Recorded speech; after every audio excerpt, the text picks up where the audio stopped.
Hello everyone. तो आज हम डिस्कस करेंगे north west corner rule. This is the first method of transportation problem. Last lecture में हमने इंट्रोड्यूस किया था what is the transportation problem and model of transportation problem, mathematical formulation of transportation problem and how many number of methods use in transportation problem. कितने इसमें method use होते हैं, कितने type के सॉल्यूशन उसके अंदर होते हैं और किस तरह से हम किस सॉल्यूशन पे कौन सा मेथड यूज करते हैं। तो अब हम डिस्कस करते हैं नॉर्थ वेस्ट कॉर्नर रूल। तो जो न्यूमेरिकल आपका गिवन होगा तो इस तरह से होगा, determine the initial basic feasible solution of the following transportation problem using north west corner method और रूल। तो उससे पहले हमें ये चेक करना है कि इसे ट्रांसपोर्टेशन प्रॉब्लम में गिवन एक फॉर्मुलेशन है, ये गिवन में टेबल है, तो इसमें एक होता क्या क्या है। तो ये आपका ये यहाँ पर जो लेफ्ट साइड में लिखी होती है सोर्सेज होते हैं एज सोर्सेज, या हम कह सकते हैं origins. Sources S1 S2 and S3 और डेस्टिनेशन ये डेस्टिनेशन है आपके, और सोर्सेज के कोरस्पॉन्डिंग ये आपकी सप्लाई है, सप्लाई या अवेलेबिलिटी। दूसरा डेस्टिनेशन की रिक्वायरमेंट या डिमांड बोल सकते हैं, डिमांड ये होती है यहाँ पर डिमांड। तो हमें पहले इसको ये चेक करना होता है इस टेबल में कि total supply equals to total demand. तो total supply 65 and total demand 65, that means sum of supply equals to sum of demand. जब ये इक्वल होता है तो हम इसे आगे प्रॉब्लम को सॉल्व कर सकते हैं किसी भी मेथड से।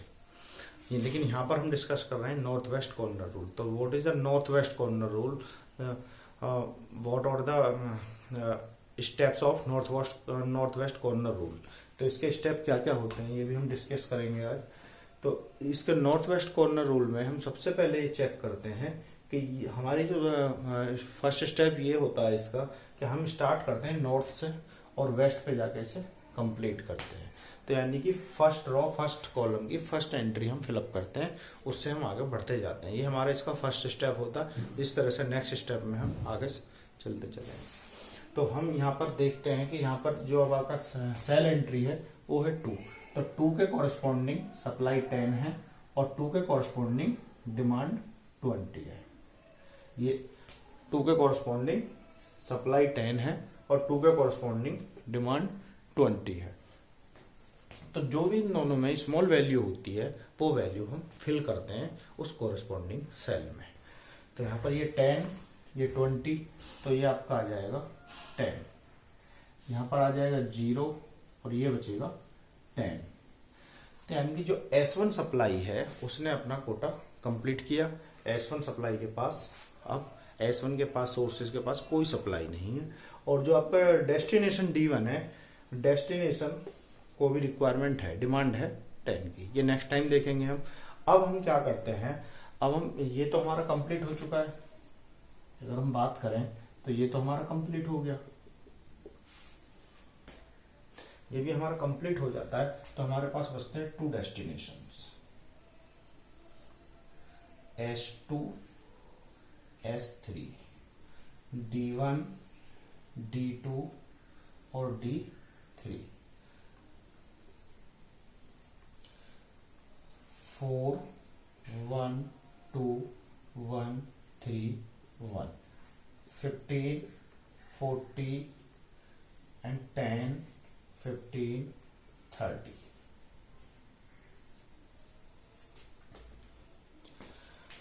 ये हमारी नेक्स्ट टेबल बन जाती है जब एक की सप्लाई या डिमांड में से कंप्लीट हो जाता है। तो नॉर्थ वेस्टर्न कॉर्नर रूल का जो फर्स्ट मैंने स्टेप बताया था उसी स्टेप को हम कंटिन्यू करते हुए, तो first row and first column का यानी कि जो टेबल के नॉर्थ पर है उस सेल को हम एलोकेट करेंगे corresponding by using corresponding availability and demand.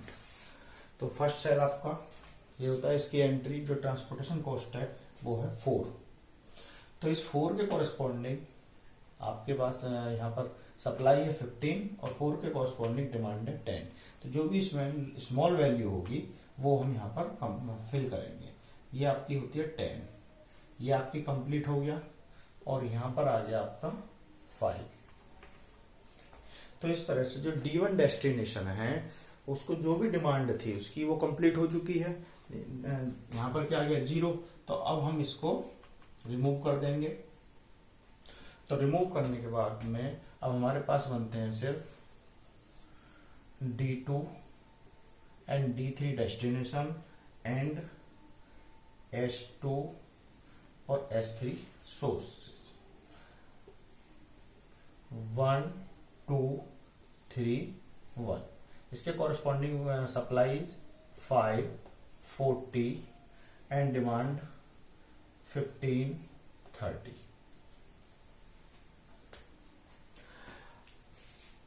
फिर वही मैं अपना एक स्टेप यूज करते हैं हम। जो भी आपका फर्स्ट सेल होगा, first row and first column का जो फर्स्ट सेल होगा उसी को फिर हम एलोकेट करते हैं, उसके कॉरेस्पॉन्डिंग जो भी स्मॉल वैल्यू होती है वो सेल के अंदर फिल करते हैं। तो यहाँ पर 1 के कॉरेस्पॉन्डिंग 5 और 15, तो 5 और 15 में स्मॉल 5, तो ये आपका आ जाएगा 5, यहाँ पर आ गया 0 और ये आपका आ गया 10। तो इसके बाद में ये कंप्लीट हो जाता है, S2 सोर्स कंप्लीट हो गया। अब हमारे सिर्फ बचता है S3, और ये आपका होता है D2 D3, और S3 में 3 1 ये 40, और यहां पर बचता है 10 और 30। सिर्फ एक सिंगल सोर्स है S3, और आपके पास डेस्टिनेशन है जहां पर सप्लाई करना है कोई भी प्रोडक्ट D2 एंड D3, और D2 की रिक्वायरमेंट है, डिमांड है 10 और D3 की डिमांड है 30। इसके पास 40 अवेलेबल है जो उसे सप्लाई करनी। तो इसमें जो भी अब हम फर्स्ट सेल पे ही लेंगे, तो फर्स्ट सेल में यहाँ पर 10 है और यहाँ पर 30, तो आ जाएगा 10, ये बचेगा 30। अब यहीं पे इसे कंप्लीट कर लेंगे, there is no another cell, यहाँ पर कंप्लीट कर लेंगे तो ये हो जाएगा आपका 30, और ये हो जाएगा आपका 0, और यहाँ पर भी 0 और ये 0। Transportation problem is complete. अब इस सबको हम जो भी हमने प्रोसीजर किया इसे एक सिंगल टेबल में कन्वर्ट नोट कर लेंगे, और उसके बाद में हमारी टेबल एक जो कंबाइंड टेबल बनकर आती है वो टेबल हमारी है D1 D2 D3 S1 S2 S3, value 2 2 3 4 1 2 1 3 1, supply 10 15 40, और डिमांड 20 15 30। एलोकेशन 10 10, और ये फिर 5, और ये 10 30, ये आपके एलोकेशन। अब टोटल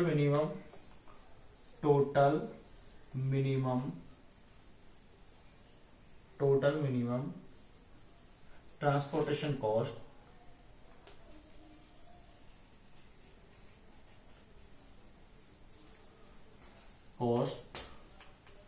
ये आपकी होगी 2 into 10 plus 4 into 10 plus 1 into 5 plus 3 into 10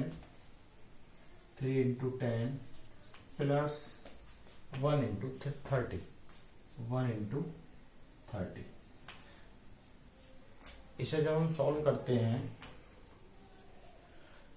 जब इसे हम पूरा सॉल्व करते हैं तो इसकी वैल्यू आती है 125। 10 into 2 4 into 10 5 into 1 10 into 3 और 30 into 1, तो ये आपकी टोटल मिनिमम कॉस्ट आती है 125। 5 total minimum transportation cost using north west corner rule. तो ये आपके 125 अब 125 की टोटल ट्रांसपोर्टेशन कॉस्ट। इस तरह से हम north west corner rule apply कर सकते हैं और इसे स्टेप बाय स्टेप सॉल्व कर सकते हैं। तो हम नेक्स्ट लेक्चर में मिलेंगे लोएस्ट कॉस्ट एंट्री मेथड और लीस्ट कॉस्ट एंट्री मेथड के साथ। Thank you.